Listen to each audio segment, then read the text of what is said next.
pag ikaw isang matanda, tas bakla ka pa, maraming diskriminasyon yan.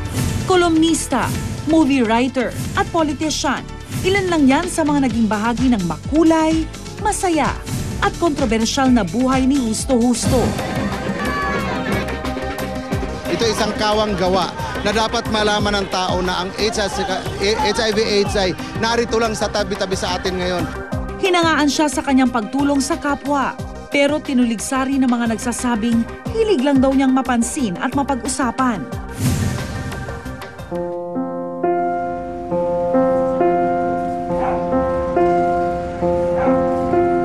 Dito sa kanilang tahanan sa Pasay, nakaburol ngayon ang dating konsehal.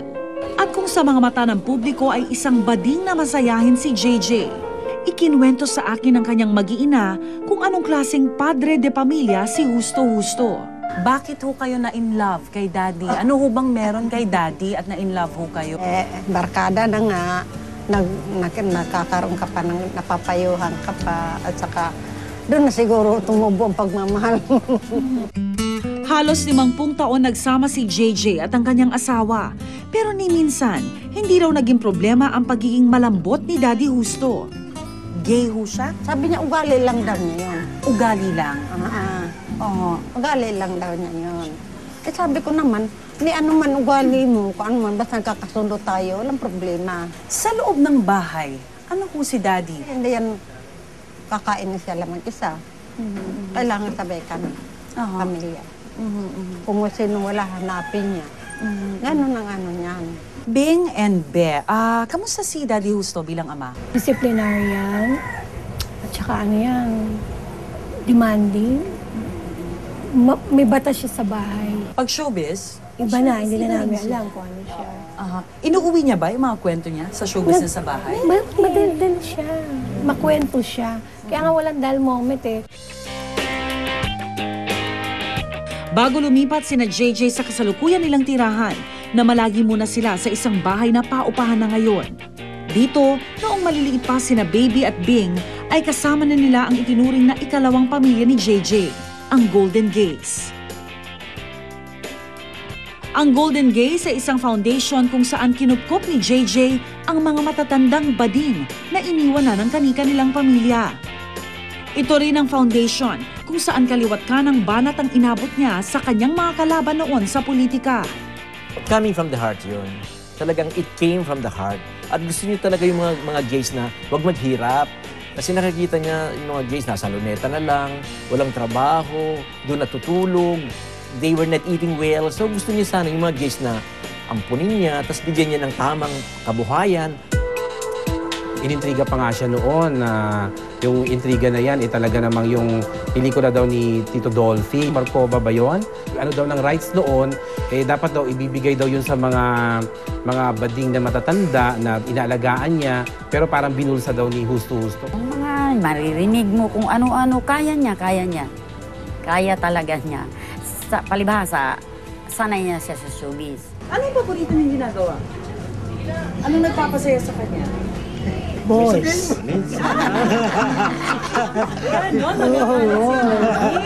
Siyempre. Kasi magkaroon kami ng mga outside activities. Kung minsan sabihin malungkot sa loob sa bahay. So, gusto na palagi sa mga labas kami. Sa lumang bahay din na ito kinupkop ni JJ ang AIDS victim na si Sarah Jane Salazar. Matatanda ang maging ang pagtulong niya kay Sarah, umani rin ng batikos dahil sa questionable raw niyang intensyon sa pagtulong dito. Maraming espekulasyon noon na baka raw gimmick lang ito para muling mapag-usapan si JJ. Maraming negative.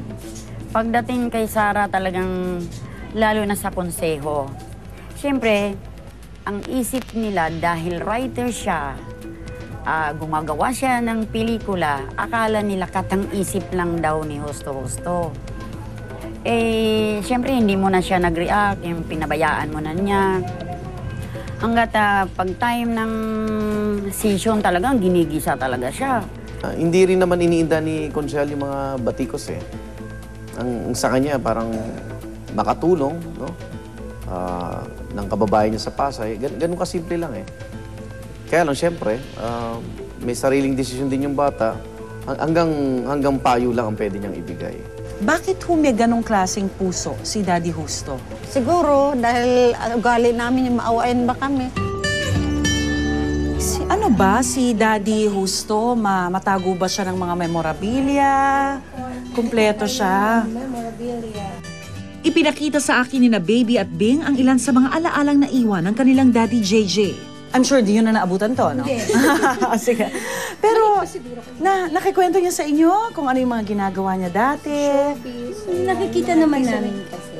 Oo. Bibuild up siya ng mga taste. Yung etchos lang, hindi yun na 70s pa to. Baka nga dinadala niya kami dyan, nakatulang kami. Galing na ano niya, natago niya pa talaga, no?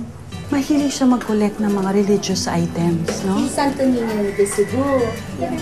Pinupuntahan yan sa Cebu. Oo. Ilang taon na yung makinilya na yan? Ako matanda. Itong third floor, ano makikita sa third Ito floor? yung room ni Mami. Room ni Mami lang. Bakit hiwalay ang kwarto ni Mami tsaka ni Daddy? Kasi nga, si Daddy is a very busy person. Siyempre, yung umuwi siya ng madaling araw, o kaya minsan, bibisita ko siya sa baba, late na siya umakyat. Ayaw niya may istorbo si Mami. So si Mami naman, okay na rin yung agreement nilang dalawa. Basta, uuwi ka lang. Oo. Uwi ka lang dito ka lang. Ilang taon ding nakipaglaban si JJ sa sakit na diabetes. Sa programang Wish Ko Lang, nakunan pa noon ang kanyang pagpapagamot. I love life. Lagi kong pagdarasal kay Lord na makaligtas ako. Ibalik ang aking kalakasan. Mga ilang taon ko ba?